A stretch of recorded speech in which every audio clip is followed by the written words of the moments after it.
just behind where you are will be a line of sheds. 42 industrial sheds. 42 industrial sheds, probably anything up to 3 stories high, 14 metres, with a lot of car park land. That also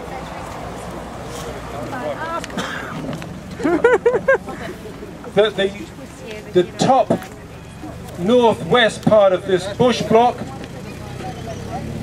will have another development on there, and that will be a 2-story development. That will be, in fact, be on an tiwi grave. This land, of course, is in the surge zone. That means if there is a storm, there will be problems with tide coming here. And chemicals coming into the residential area. All right, and there will be leaching of chemicals from the development into residential area, in fact, into the sea, into Ludmilla Creek and the mangroves near East Point. What do you think is going down the creek now? Excuse me, I have a question. Chemicals. I'm not anti anyone earning an income for their families. I think it's fantastic that a community doesn't want to take handouts. I think that's amazing, that you want to make money for future generations. But I was wondering how viable is some sort of eco-sustainable development in terms of, as opposed to an industrial development on this land here. Is there another way that these people can make money instead of having just sheds and showrooms and a concrete jungle? Yes. Is there another way they can make money? That's a good, yes, there is another way. People have spoken to me about putting a park here. A park that connects with the community, with the Aboriginal community of Darwin. A park that would be looked after. A park that would have native plants and animals. That what's happened after Cyclone Tracy, grassland has invaded this block and made it very difficult for native trees to regenerate. This is in fact part of a green corridor or wildlife corridor or green belt between East Point and Lee Point. There's probably more than a quarter of Australian bird species seen between Lee Point and East Point. I think that this could be very good for ecological tourism, for so-called ecotourism. I think that when tourists come to Darwin, they want to see green spaces. They want to see about the history of the people, the original people. That we could have signage near the sites. I don't think people who come to Darwin on holiday really want to see yet another set of sheds and parking lots. That's not what they come here for. Darwin is a unique city in Australia, and that's what people like about it. Part of that uniqueness is its wide open green spaces. It's healthy outdoor activities. I don't think that car park and sheds are the way to go. Are there any other questions? Michael? Yeah, I'd like to, in terms of the Aboriginal cultural value... Have you got a question?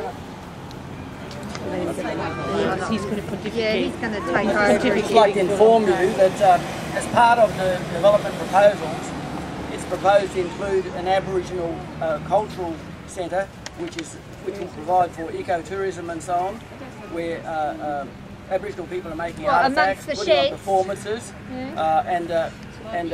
and taking people on tours around that wonderful land on the other side of Woodward Drive. For the rocks.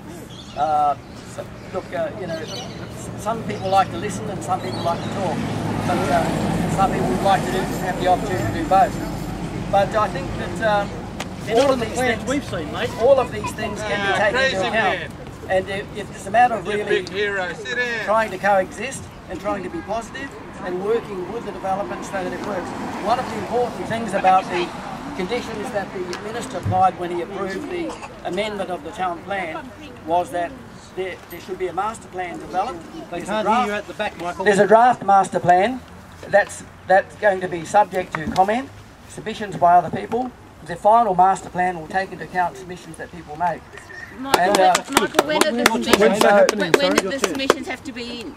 What date? I'm not calling this. It's the Department of Lands and Planning Development Consent Authority that's driving it. So you need to make inquiries with the Department of Lands and Planning. Okay.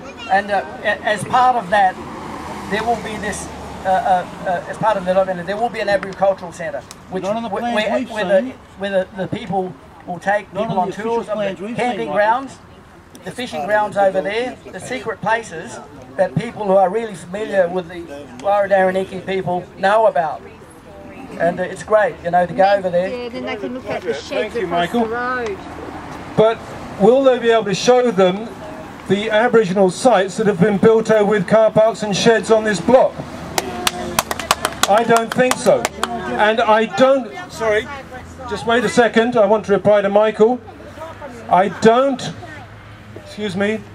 I don't remember seeing in any of the plans about this proposed cultural part of the development. No. Yes, Maybe that's a back room, like all deals are done in this town, right? We haven't seen it. It's not there.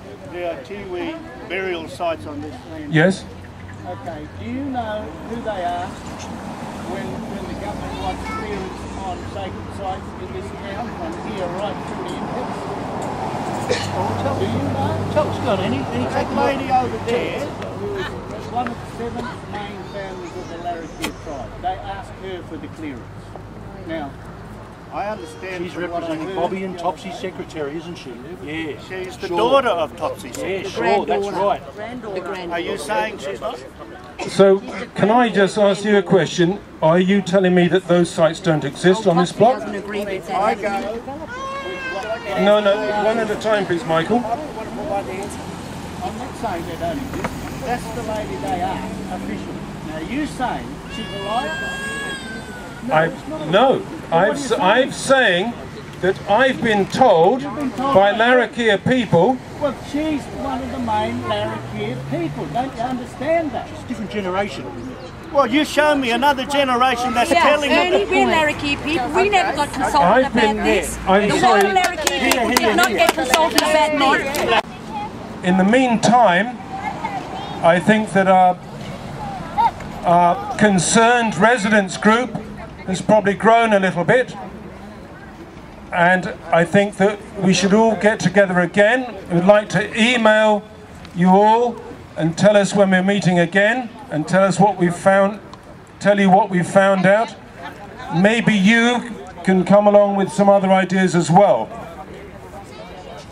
It's 6:25 now. I'd like to thank you all very much for turning up and coming along and listening to this.